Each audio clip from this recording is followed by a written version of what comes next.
وہ مجھ سے کہتا ہے پلو سے احتیاط کرو، میرا وہ دوست بھی میرے منافقین میں ہے۔ دوستو السلام علیکم، میں ہوں آپ کا ہوسٹ یوسف الیوسف اور آپ دیکھ رہے میرا چینل ادبی پروگرام۔ تو دوستو آج کی ویڈیو پاکستان کے ضمیر فروشوں کے نام پر ہے، جو ضمیر فروشی اور غیروں کی دلالی میں پیارے وطن کو بدنام کر رہا ہے۔ تو دوستو ایک مرتبہ سلطان محمود غزنوی کے پاس ایک شخص ایک چکور لایا جس کا ایک پاؤں نہیں تھا۔ جب سلطان نے اس سے چکور کی قیمت پوچھی تو اس شخص نے اس کی قیمت بہت مہنگی بتائی۔ سلطان نے حیران ہو کر اس سے پوچھا کہ اس کا ایک پاؤں بھی نہیں ہے، پھر بھی اس کی قیمت اتنی زیادہ کیوں بتا رہے ہو؟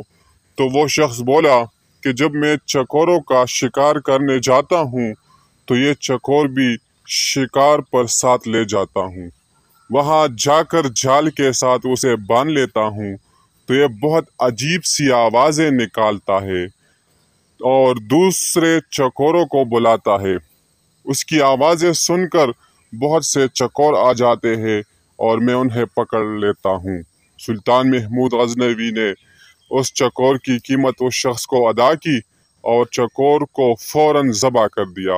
اس شخص نے پوچھا کہ اتنی قیمت دینے کے باوجود اس کو کیوں ذبح کیا؟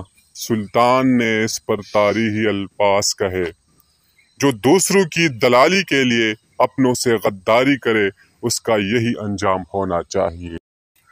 تو دوستو آج کل پاکستان میں یہی سب کچھ ہو رہا ہے۔